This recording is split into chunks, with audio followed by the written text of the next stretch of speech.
नमस्कार दोस्तों कल 2 मई था। आप सभी ने इलेक्शन रिजल्ट्स देख लिया होगा जो 5 स्टेट्स में है।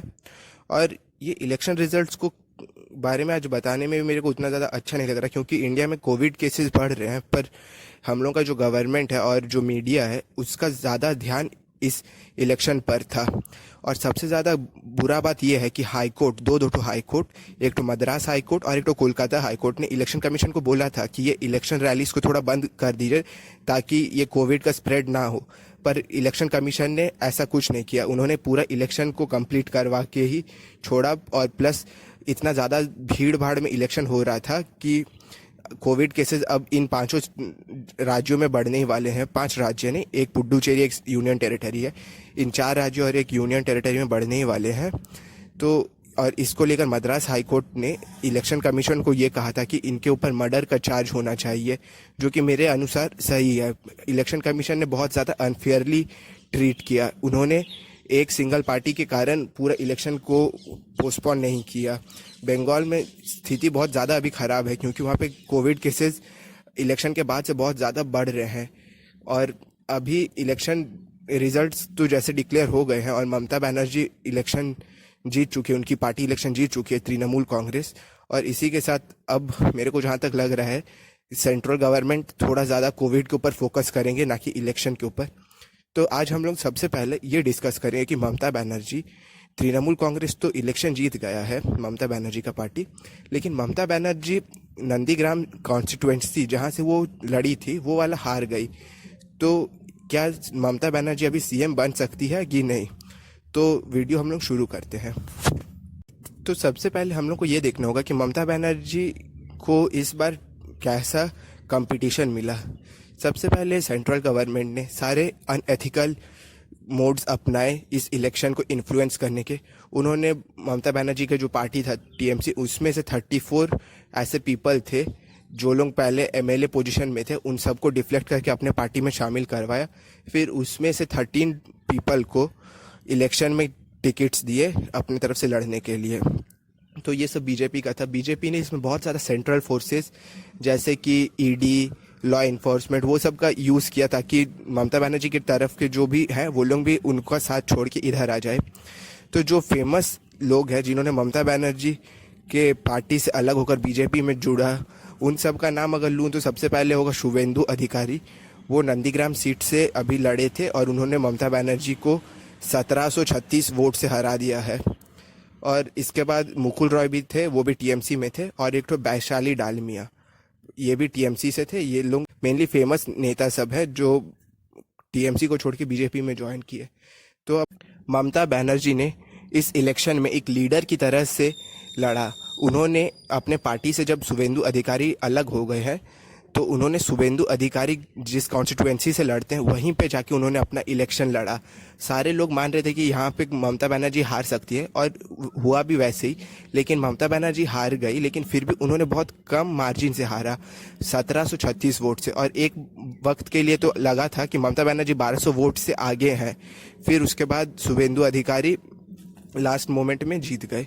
तो सारे जो भी पॉलिटिकल एनालिस्ट थे वो ममता बनर्जी को कह रहे थे कि यहाँ से नहीं लड़िए, क्योंकि यहाँ से आपका हारने का चांस ज़्यादा है। लेकिन फिर भी ममता बनर्जी ने अपने पार्टी को भरोसा देने के लिए वो खुद सबसे टफेस्ट कॉन्स्टिट्यूएंसी से लड़ी जहाँ से उनका जीतने का चांस कम था, लेकिन फिर भी उन्होंने लड़ा, ना कि राहुल गांधी के जैसा। जैसे कि आप लोग सभी को पता होगा 2019 में जो पार्लियामेंट्री इलेक्शन हुआ था इंडिया का, उसमें राहुल गांधी ने अपना जो अमेठी सीट है उससे तो लड़ा ही था, प्लस साथ में एक वायनाड का सीट से भी लड़ा था।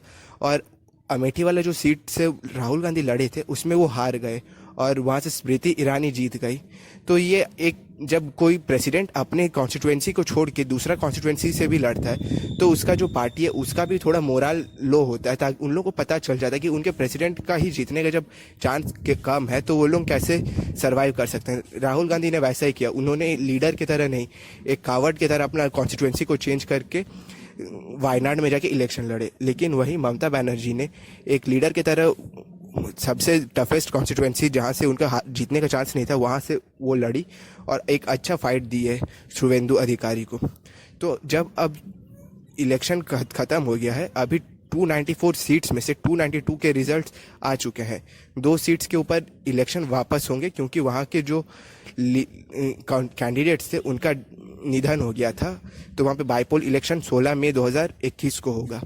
तो अभी हम लोग देखते हैं ममता बनर्जी किस तरह से फिर से चीफ मिनिस्टर बन सकती है बंगाल की। तो इंडियन कॉन्स्टिट्यूशन के आर्टिकल 164 के सेक्शन 4 में ये कहा गया है कि कोई भी व्यक्ति मिनिस्टर बन सकता है 6 महीने तक कंसेक्यूटिवली, लेकिन उसी 6 महीने के अंदर उसको लेजिस्लेटिव असेंबली में एक मेंबर बनना पड़ेगा। तो ममता बनर्जी के पास अभी 6 महीने हैं चीफ मिनिस्टर बने रहने के, लेकिन उसी 6 महीने में ममता बनर्जी को बाईपोल इलेक्शन जो होने वाले बंगाल में उसमें पार्टिसिपेट करना पड़ेगा और उसमें जीतना पड़ेगा। तो बेसिकली बंगाल में 2 ठो बाईपोल इलेक्शन होने वाले हैं, एक ठो शेरगंज से और एक ठो जहांगीरपुर से। ये दोनों मुर्शिदाबाद डिस्ट्रिक्ट में आते हैं और यहाँ पे बाईपोल इलेक्शन 16 में 2021 को होगा। तो ये हुआ पहला तरीका। और दूसरा तरीका ये है कि कोई भी चीफ मिनिस्टर या फिर कोई भी मिनिस्टर बन सकता है बशर्ते अगर उसके स्टेट में लेजिस्लेटिव काउंसिल हो। जैसे महाराष्ट्र में उद्धव ठाकरे ने लेजिस्लेटिव काउंसिल के मेंबर होते हुए चीफ मिनिस्टर बन गए, उसी तरह योगी आदित्यनाथ, नीतीश कुमार, ये लोग दोनों भी लेजिस्लेटिव काउंसिल के मेंबर्स हैं और ये लोग अपने अपने स्टेट्स के चीफ मिनिस्टर हैं। उद्धव ठाकरे ने नवंबर 2020 में जाकर लेजिस्लेटिव काउंसिल का मेंबर बना। उससे पहले उन्होंने लगभग 5 महीने बिना कोई भी लेजिस्लेटिव असेंबली या फिर लेजिस्लेटिव काउंसिल के चीफ मिनिस्टर बने हुए थे। तो मेरे को लगता है कि आप लोग को डाउट क्लियर हुआ होगा कि ममता बनर्जी कैसे चीफ मिनिस्टर बन सकती है। और एक बात ये बता दूं कि ममता बनर्जी लेजिस्लेटिव काउंसिल से इलेक्ट नहीं हो सकती क्योंकि बंगाल में लेजिस्लेटिव काउंसिल नहीं है, वहाँ पर बस लेजिस्लेटिव असेंबली है। तो ममता बनर्जी के पास बस एक ही रास्ता है कि वो जो बाईपोल इलेक्शन होने वाले हैं उसी से वो कंटेस्ट करके जीत जाए। तो जो हम लोग के फॉरेन मिनिस्टर हैं एस जयशंकर, उन्होंने पहले फॉरेन मिनिस्ट्री का पद संभाला, उसके बाद वो राज्यसभा से एक मेंबर इलेक्ट हुए। उन्होंने लोकसभा में कोई भी कॉन्स्टिट्यूएंसी से अपना इलेक्शन नहीं लड़ा, उन्होंने डायरेक्ट राज्यसभा से नॉमिनेट किया गया और वो गुजरात से नॉमिनेट हुए हैं। इसी तरह स्टेट्स में भी कोई भी मिनिस्टर बन सकता है अगर वो लेजिस्लेटिव असेंबली का मेंबर हो या फिर लेजिस्लेटिव काउंसिल का।